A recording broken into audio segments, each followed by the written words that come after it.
안녕하십니까, 신구입니다.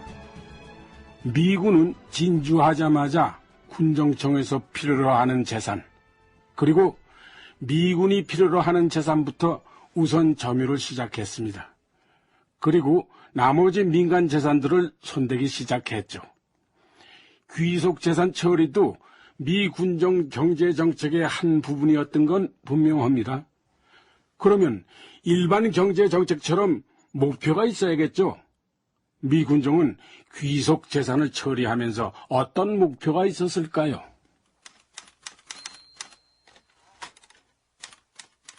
소련 당국이 남한 전 지역에 걸쳐 그들의 정치 사상을 보급시키려 한다는 점은 의심의 여지가 없는 사실이며, 서울에서 발생했던 몇몇 시가 행진과 시위가 공산주의자들의 사주를 받았던 것임이 확인되었다.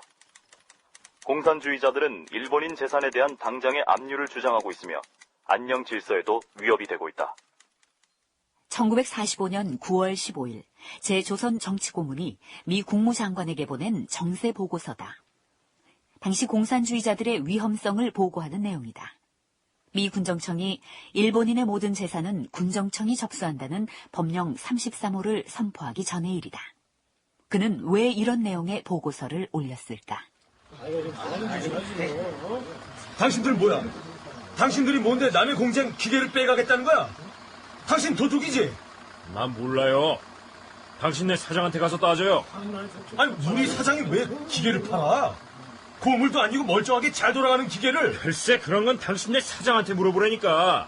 당신네 사장한테서 우리 사장이 기계를 샀으니까 내가 실러 온 거 아니요. 아, 비켜요. 못 비켜. 비켜요 글쎄. 순서 부르기 전에. 못 비켜. 여러분 이 자를 끌어냅시다. 우리 공장 기계를 훔치러 온 사람이요. 광복이 되자 일본인 자본가들은 공장 문을 닫고 어떻게 하면 시설을 처분해서 일본으로 빨리 건너갈까 하는 생각뿐이었다. 그래서 기계를 몰래 내다 팔거나 부수는가 하면 원료를 몰이배에게 팔아먹든지 불을 질러버리곤 했다. 이런 문제는 당시 사회적으로 심각하게 받아들여졌다. 1946년 12월 12일 경향신문. 남조선에 있는 적사는 방대한 것이고 막대한 것이라는 것 외에 민간인으로서는 종합적인 숫자를 파악하기가 어렵다. 섬유, 금속, 기계, 토건, 운수에서 연애에 이르기까지 웬만한 것은 일본인의 소유가 아닌 것이 없는데, 해방과 동시에 일본인은 공장 집기를 비롯하여 상품을 닥치는 대로 팔고 나중에는 부동산과 중소사업체까지 몰이배와 결탁하여 비밀스럽게 처분한 것이다. 이런 혼란은 조선인 사업체에서도 벌어졌다. 지금의 삼성만큼이나 비중이 컸던 경성방직이 대표적인 경우다. 경성방직과 삼양사를 창업한 김현수의 후손은 올해 초낸 친일 반민족행위 결정 취소 소송 고법 판결에서 항소를 기각당한 바 있다. 당시 김현수는 일본이 패망하자 만주 사업에서 실패하고 곧바로 귀국했는데. 물러가라! 물러가라! 악질 친일파는 물러가라! 물러가라! 노동자 착취계급 김현수는 물러가라! 물러가라! 어디 좀 따져보세. 듣자니까 착취계급 물러나라는 게 날더라는 소리 같은데 맞는가? 우리 노동자들의 피와 고름을 짜내는 사람은 그 바로 당신 같은 악덕 자본가들 아니오? 맞아! 당신은 우리의 노동력을 착취해서 당신 배만 불리지 않았어. 자네들은 나를 착취자라고 하지만 내가 뭘 어떻게 착취했는지 말해보게. 난 오늘까지 자네들 한 사람이라도 더 일을 시키고 한 푼이라도 더 주려고 했어. 우리는 인간 이하이라서만 말았어요. 돼지우리 같은 기숙사에서 썩은 호박죽만을 먹었다고요. 그동안 영양 부족과 피로로 30명이 죽었고 열의 4명은 폐결의 환자요. 여공들은 외출할 자유도 없고 먼 곳에서 온 부모조차 면회할 자유도 없었어. 그동안 온갖 착취를 일삼았기 때문이란 말이오. 그렇지만 나도 경성방직 20년 동안 회사 돈은 한 푼도 안 가져갔네. 이 사람들아, 누가 누구를 착취했다는 건가? 그러나 김현수는 결국 사장직을 내놓고 경방을 떠나야만 했다.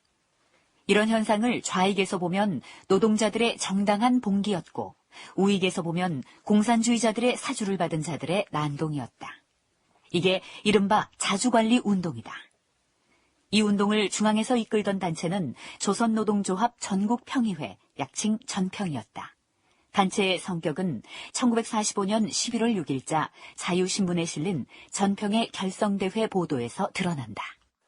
전 조선의 150만 노동자 중 50만의 조직 노동자를 대표하는 조선노동조합 전국평의회는 5일 오전 9시부터 서울 영락정 중앙극장에서 개회의 막을 열었다.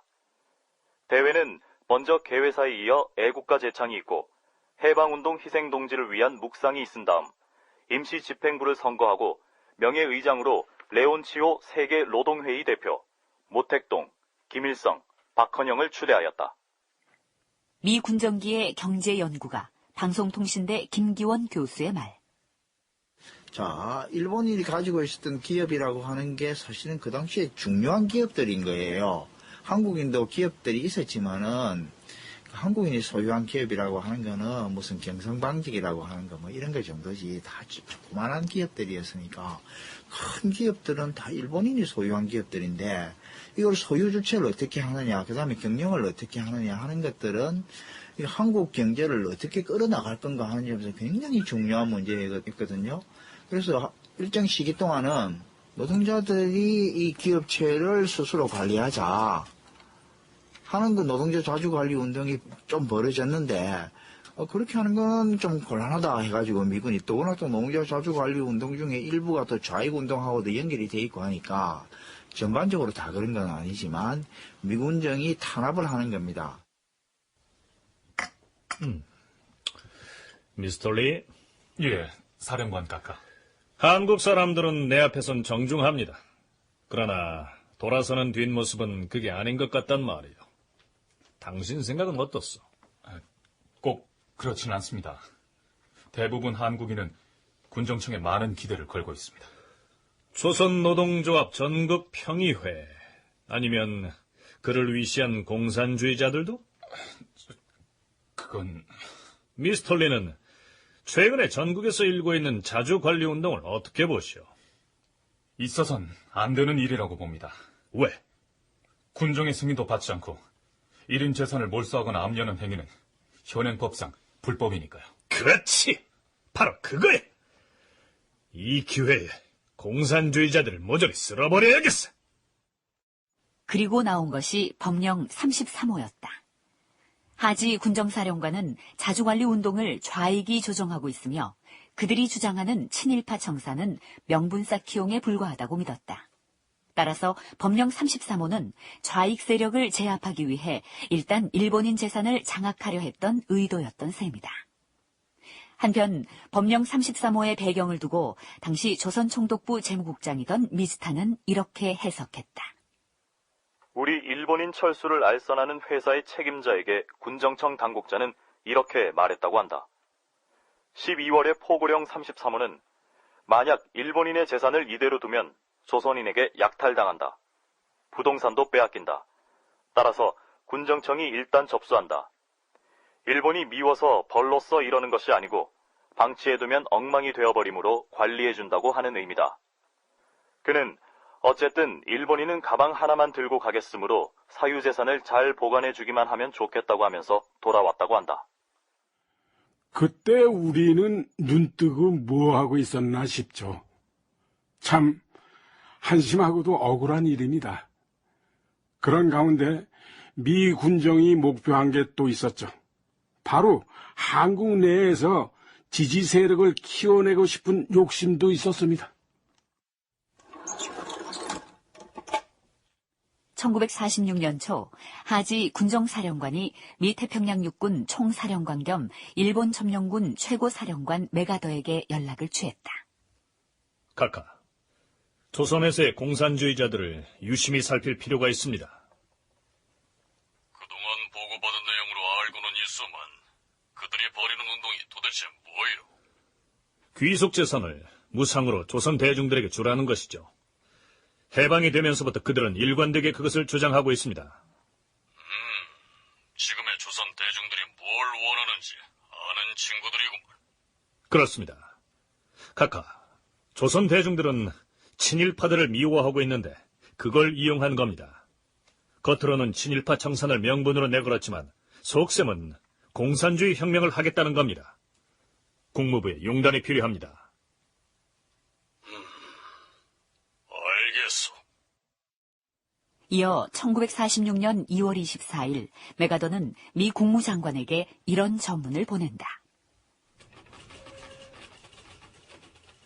중국 공산당 지원을 받다가 조선으로 귀국한 연안파가 주장하는 새로운 정책에는 일본인과 조선인들이 소유한 토지와 각종 재산을 몰수하여 일반 대중들에게 무상 분배하는 것이 포함되어 있다. 이것은 많은 빈곤한 농민과 최근의 귀국자 및 실업자들의 마음에 꼭 드는 것이다. 이와 관련하여 일본인 재산 처리 문제에 본인이 확고한 정책을 펼 수 없는 것은 날로 큰 장애 요소로 커지고 있습니다. 말 많은 공산주의자들로부터 비난의 근거가 되고 있다. 남조선에서 일본인 재산을 최종적으로 처분하기 위한 미국의 적극적인 정책을 얻어내고 본인이 이를 실시할 수 있도록 압력을 행사해 줄 것을 긴급히 요청한다. 결국 귀속재산 불화 문제는 미 군정이 당시 좌익으로 쏠려가던 민심을 얻기 위한 의도도 있었음을 짐작할 수 있다.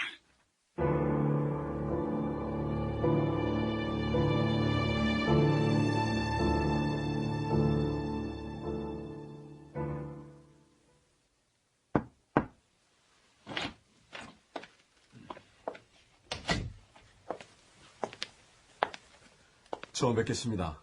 정일영입니다. 오, 닥터정, 어서 오십시오. 환영합니다. 당시 한국인들은 미 군정을 어떻게 인식하고 있었을까? 대체로 보수적 지식인들은 호의적이었던 편이었다.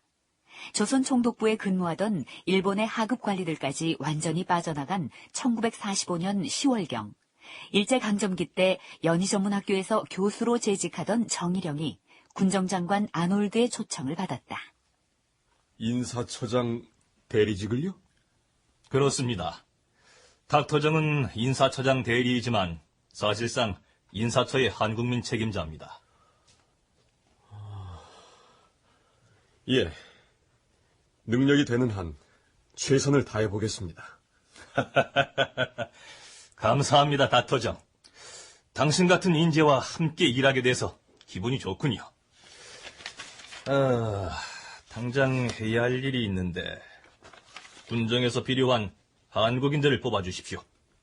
몇 명이나 됩니까? 당장 수천 명의 한국인을 일주일 안에 선발해야 합니다.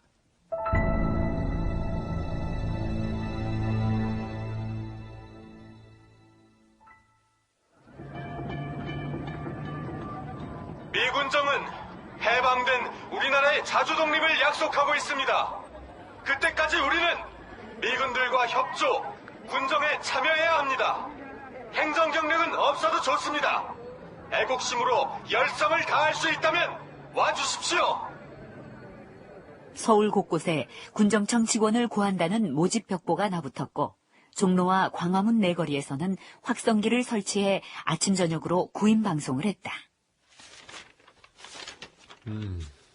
이력서하고 보증인 2명의 연대 도장. 서류는 이만하면 됐고. 학교는 어딜 다녔어? 연희전문 1학년 중퇴했습니다. 일하고 싶은 부서는? 외교 관련 일을 하고 싶습니다. 혹시 해방 전에 친일을 했거나 현재 좌익 운동에 합류한 적이 있어? 없습니다. 시골에서 아버지를 도와 농사만 지었습니다. 이 과장! 예. 이 사람 서류 번역부로 보내서 영문으로 옮기라고 하고 미군 정보처로 넘겨줘요. 예. 그리고 이 친구 데려다가 영어 능력 좀 확인하고. 소문이 퍼지면서 군정청 지망자들은 크게 불어났다. 영어를 전혀 모르는 사람은 곤란하다는 미군 측의 조건으로 많은 사람이 탈락되기도 했다. 1945년 10월 19일 매일신보. 영어 하나만으로 정치적 수단과 역량이 묵살되어서는 안 된다. 과거 일본 치하에서도 한국인 관리라는 것이 흔히 일본인의 통역생이거나 보조원 출신으로 아무런 경륜 없이 주구처럼 행동했던 과거가 있지 않은가. 미 군정에 밀착하게 될 한국인 역할을 경계한 것이다. 일제강점기에 시달린 탓에 생긴 일종의 트라우마 같은 건